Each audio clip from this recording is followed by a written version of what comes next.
Buen domingo, queridos hermanos. Nos convoca nuevamente la palabra de Dios para vivir mejor la fe, para que nos vaya empapando y transformando con su poder. Y estamos en el tiempo de Cuaresma, este tiempo que nos quiere preparar a vivir una Pascua profunda, un encuentro salvífico con nuestro Señor. Y estamos leyendo el Evangelio de Lucas en este ciclo C. Y justamente Lucas tiene mucho para decirnos del perdón. Hoy vamos a escuchar una parábola que solo la trae Lucas y que realmente la conocemos todos y es muy significativa. Es medio largo el texto, así que los preparamos de corazón para escucharla y recibirla para que nos enriquezca. Y nos disponemos en el nombre del Padre, del Hijo y del Espíritu Santo. Todos los publicanos y pecadores se acercaban a Jesús para escucharlo. Los fariseos y los escribas murmuraban diciendo: este hombre recibe a los pecadores y come con ellos. Jesús le dijo entonces esta parábola. Un hombre tenía 2 hijos.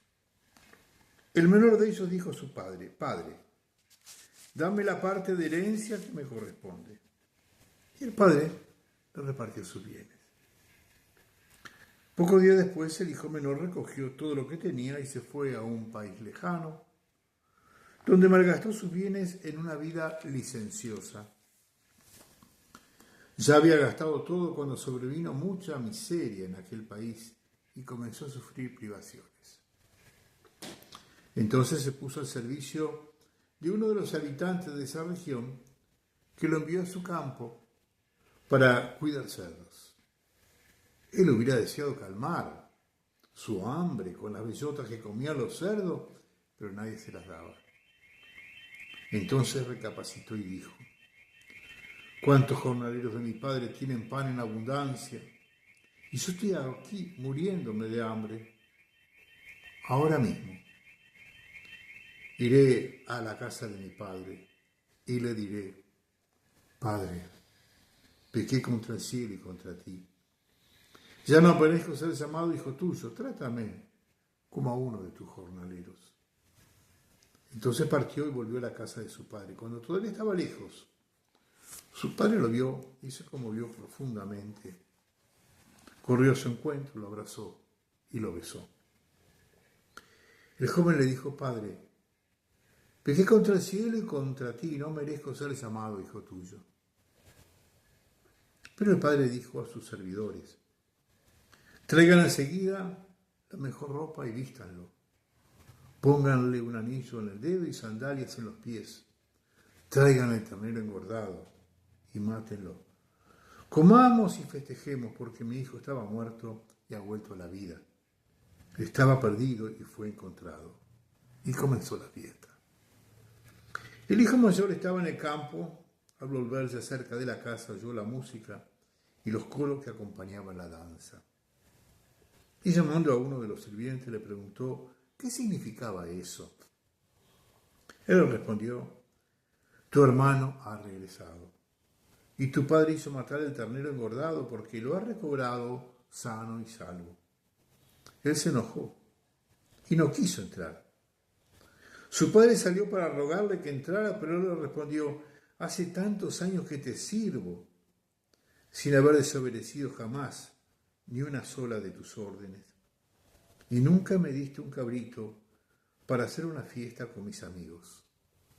Y ahora que ese hijo tuyo ha vuelto, después de haber gastado tus bienes con mujeres, hace matar para él el ternero engordado.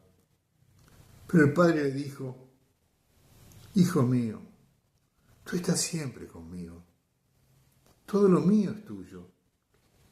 Es justo que haya fiesta y alegría, porque tu hermano estaba muerto y ha vuelto a la vida, estaba perdido y ha sido encontrado. Es palabra del Señor. Sí, la parábola del hijo pródigo. La palabra pródigo significa aquel que malgasta las cosas, que da lo que tiene sin tener en cuenta el día de mañana y no importarle qué. Esa es la idea, ¿no es cierto? Pero veamos el caso de este padre, ¿no es cierto?, que nos propone el Señor y nos enseña tantas cosas. Primero, el contexto está en esta discusión con los fariseos y los escribas, que no podían aceptar el trato que Jesús les daba a los pecadores. Sobre todo es el que los recibiera, pero no solamente que los recibiera porque se acercaban a hacer una consulta o a pedirle algo, sino que comía con ellos. O sea, que los recibía y hasta se sentaba a su mesa. O sea, les hacía un lugar en su vida a él, los acogía. Esa sería la palabra más plena. Los acogía, los dejaba venir a él. Había algo en Jesús que, más allá de su santidad, era ese amor que atraía. Y se acercaban a él. No se sentían juzgados, se sentían estimulados a dejar atrás lo malo y elegir lo bueno para sus vidas. Cosas que no habían hecho antes. Los fariseos, preocupados por el cumplimiento de la ley y que miraban solo la ley, pero no miraban las personas. A ellos no les importaba, en el fondo, esa afirmación tan fuerte de Jeremías. Dios no quiere la muerte del pecador, sino que se convierte y viva. O sea, esa actitud de los fariseos era decir, bueno, eligieron mal que se prueben. Ahí está, que hagan el ser todo mal. Un poco, primera medida podemos sentirnos nosotros ahí identificados en eso, ¿no? O sea, ¿cuántas veces somos como los fariseos, ¿no es cierto? Que miramos al que va mal y lo condenamos nosotros. Lo condenamos, ¿no? Y el Señor nos dice, no juzguen para no ser juzgados, no condenen para no ser condenados. O sea, Dios no es así. Dios quiere realmente lo que decía Jeremías. Dios no quiere la muerte del pecador. Dios quiere la conversión.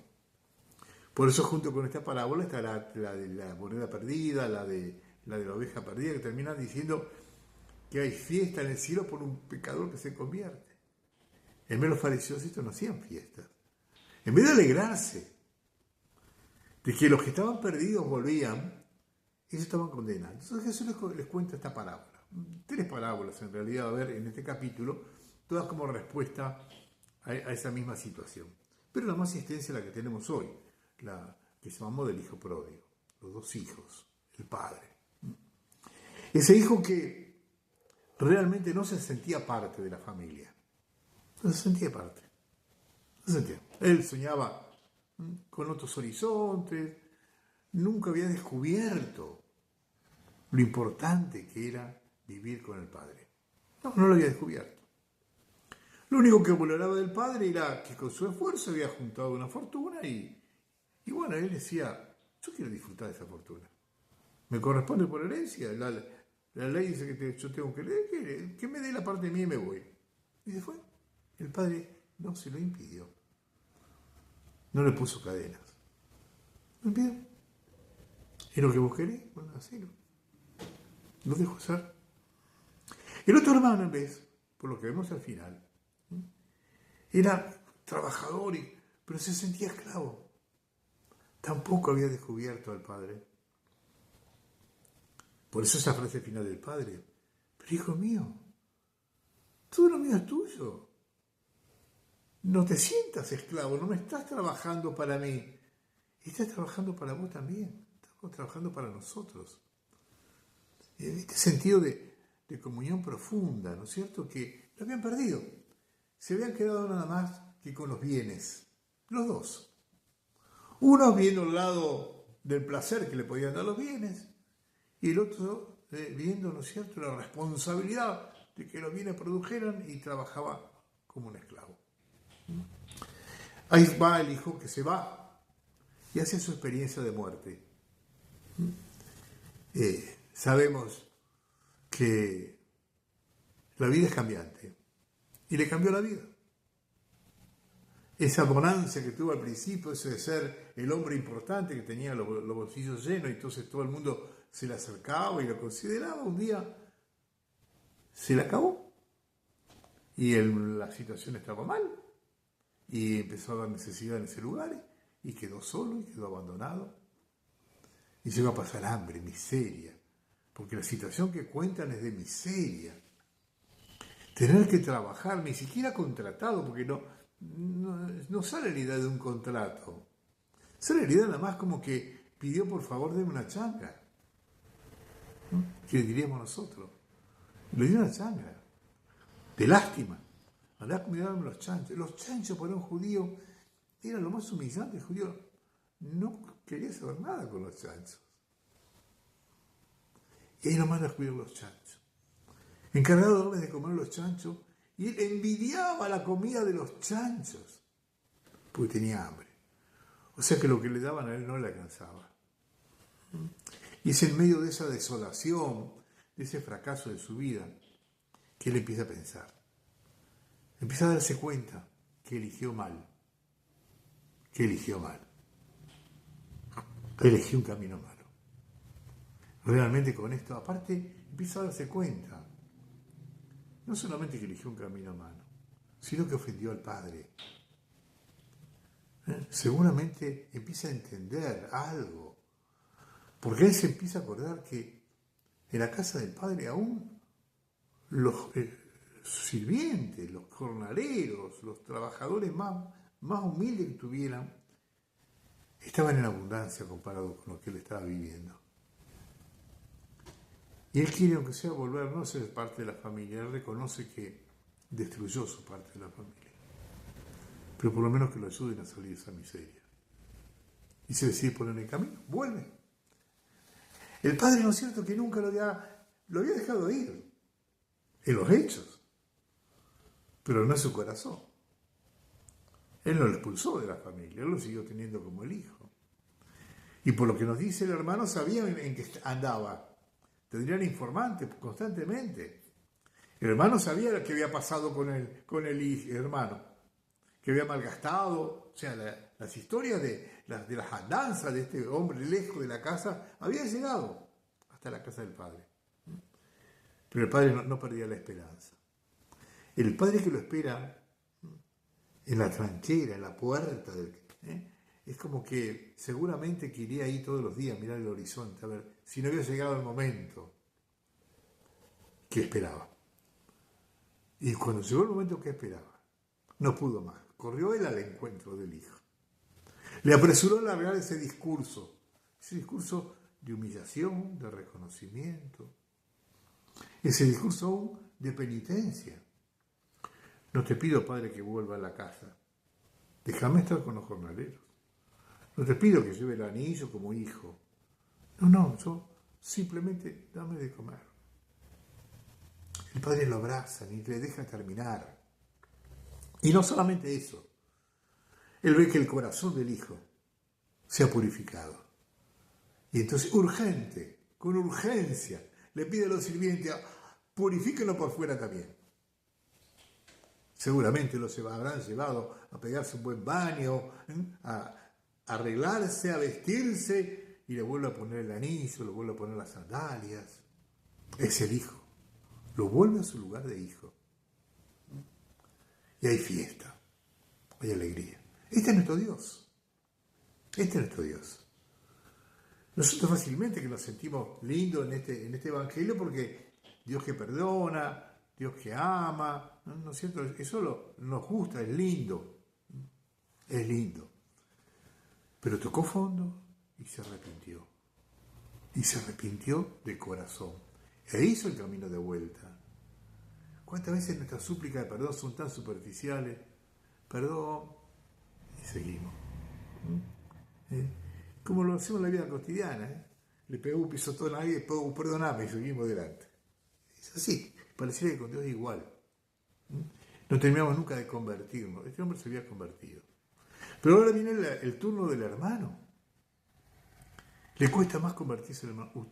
Los fariseos se dan cuenta. Ellos son el hermano ese. Esos son los que se sienten esclavos de Dios, no hijos. Esto es lo que nos está proponiendo Dios. Entonces la gran pregunta para mí de este evangelio es, ¿me siento hijo de Dios? ¿Quiero agradarle como un padre amoroso? ¿O me siento simplemente bajo el dominio de Dios y quiero agradarle como un súbdito que hace las cosas bien? Que descubramos el amor de Dios. Que esta Cuaresma nos convirtamos al amor gratuito de nuestro Dios, que nos abraza constantemente y nos invita a vivir la vida como una fiesta con Él. Que esto ilumine tu vida, que te alegre en este domingo de alegría que se llama la iglesia, que te alegre a vos, tu familia, alegre a la iglesia entera. Y que la bendición de Dios, del Padre, del Hijo y del Espíritu Santo descienda sobre ti y permanezca siempre.